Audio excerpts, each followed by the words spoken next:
수험생 여러분, 안녕하세요. 기출문제 풀어주는 누나입니다. 오늘은 행정법 기출 예상지문 OX 메일 테스트 41차입니다. 이제 시작하겠습니다. 391번 주택사업계획 승인을 발령하면서 주택사업계획 승인과 무관한 토지를 기부 체납하도록 부관을 붙인 경우는 부당결부금지 원칙에 반해 위법하다. 정답은 5입니다.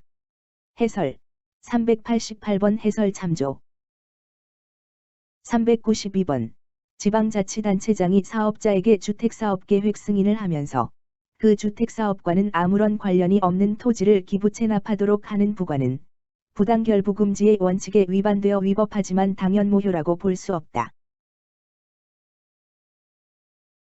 정답은 5입니다.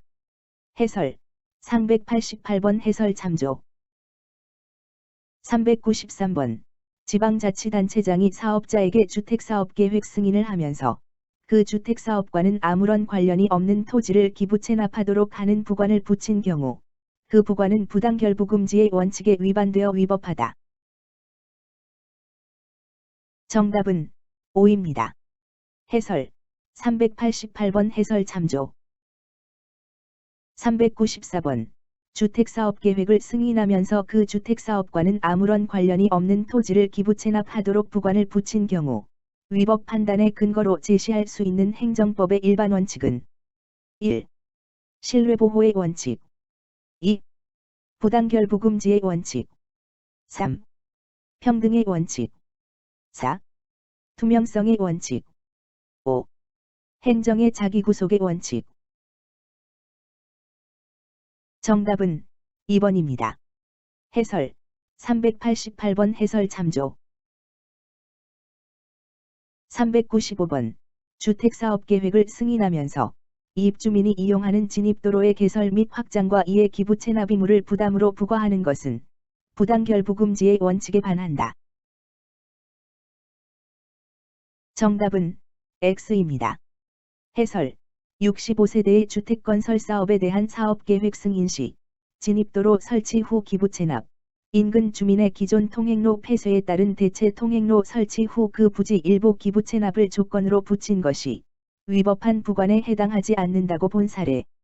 65세대의 공동주택을 건설하려는 사업주체, 지역주택조합에게 주택건설촉진법 제33조에 의한 주택건설 사업계획의 승인 처분을 함에 있어 그 주택단지의 진입도로 부지의 소유권을 확보하여 진입도로 등 간선시설을 설치하고 그 부지 소유권 등을 기부 체납하며 그 주택건설 사업 시행에 따라 폐쇄되는 인근 주민들의 기존 통행로를 대체하는 통행로를 설치하고 그 부지 일부를 기부 체납하도록 조건을 붙인 경우 주택건설촉진법과 같은 법 시행령 및 주택건설 기준 등에 관한 규정 등 관련 법령의 관계 규정에 의하면 그와 같은 조건을 붙였다 하여도 다른 특별한 사정이 없는 한 필요한 범위를 넘어 과중한 부담을 지우는 것으로서 형평의 원칙 등에 위배되는 위법한 부관이라 할 수 없다고 본 사례.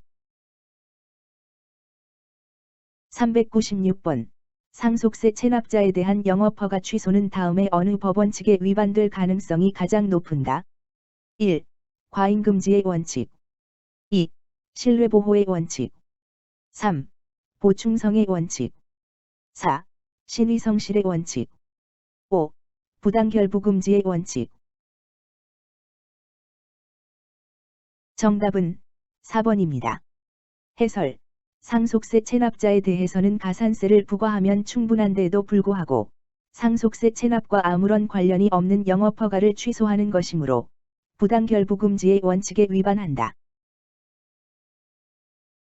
제6관 신의성실의 원칙 397번 국가를 당사자로 하는 계약에 관한 법률에 따르면 계약은 상호 대등한 입장에서 당사자의 합의에 따라 체결되어야 하며 당사자는 계약의 내용을 신의성실의 원칙에 따라 이를 이행하여야 한다.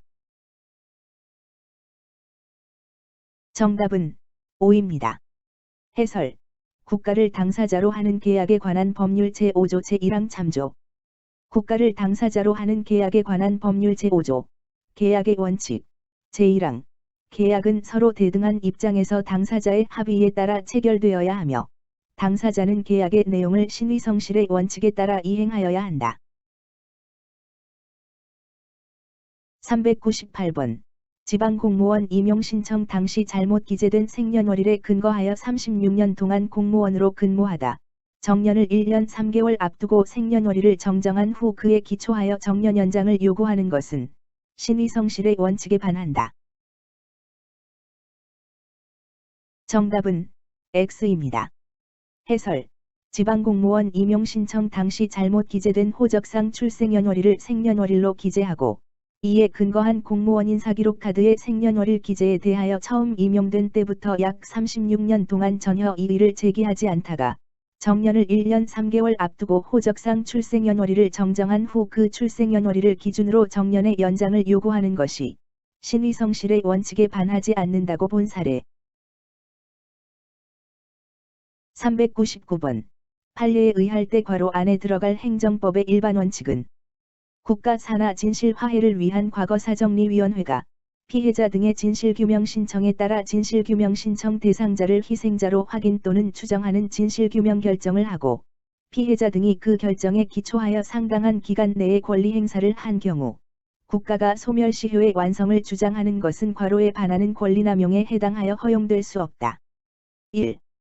부당결부금지 원칙. 2. 비례원칙. 3. 평등원칙. 4. 신의성실원칙. 5. 최소침해원칙.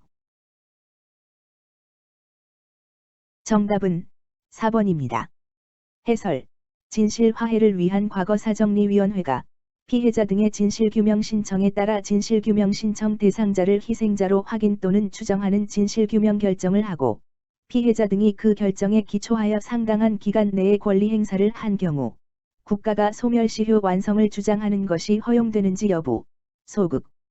국가가 진실화해를 위한 과거사정리 기본법의 적용 대상인 피해자에 대하여 진실규명 신청을 받아 피고 산하 진실화해를 위한 과거사정리위원회, 이하 정리위원회라고 한다.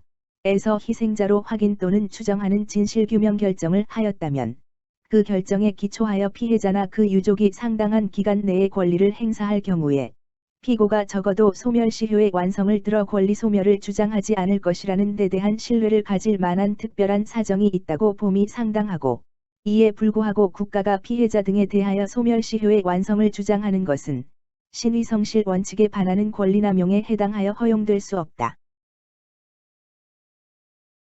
제7절. 행정법의 효력. 400번. 대통령령, 총리령 및 부령은 특별한 규정이 없으면 공포한 날부터 20일이 경과함으로써 효력을 발생한다.